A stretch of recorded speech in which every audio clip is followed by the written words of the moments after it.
नमस्कार दोस्तों, BR07 news channel में आप सभी का बहुत बहुत स्वागत है। और साथ ही एयरपोर्ट से रिलेटेड जो भी अपडेट होता है या फिर लोकल न्यूज दरभंगा का, उससे जुड़े रहने के लिए आप सभी हमारे चैनल को सब्सक्राइब कर लें, बेल आइकन जरूर प्रेस करें ताकि हर अपडेट हम आप तक सही समय पर पहुंचा सकें।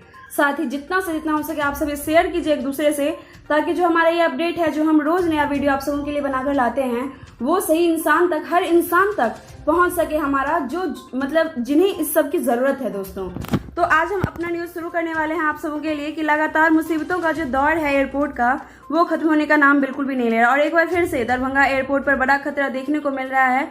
कोरोना की वजह से लगातार यात्रियों की संख्या में कमी तो देखा ही जा रहा था, लेकिन इसके साथ साथ दूसरी मुसीबत ये आई है, जो तटवर्तीय राज्य हैं, जिस राज्य की सीमा समुद्र से लगती है, वहां एक तूफान आया हुआ है जिसका नाम है टाक्टे दिया गया है, और जिसका असर दरभंगा एयरपोर्ट पे देखने को काफी मिल रहा है। और इसी को लेकर मुंबई से आने वाली दूसरी फ्लाइट को फिर से कैंसिल कर दिया गया है।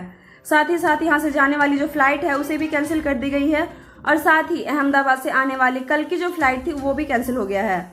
मुंबई की फ्लाइट टिकट कैंसिल किया जा सकता है, और आगे भी अगर इसी तरह के हालात रहे तो इसका असर अहमदाबाद और पुणे की फ्लाइट पर भी देखने को मिल सकता है। तो दोस्तों यही थी आज की अपडेट, किस तरह से इस चक्रवात तूफान के कारण दरभंगा एयरपोर्ट पर असर दिखा रहा है। तो दोस्तों इसी के साथ हम मिलेंगे आपसे, और आपको हमारे वीडियो कैसे लगा कमेंट करके जरूर बताएं। साथ ही लाइक से सब्सक्राइब जरूर करें, प्रेस करें बेल आइकन ताकि हमारा अपडेट समय से आप सबों तक पहुंच सके। तब तक के लिए घर पे रहें, स्वस्थ रहें, सुरक्षित रहें। शुक्रिया।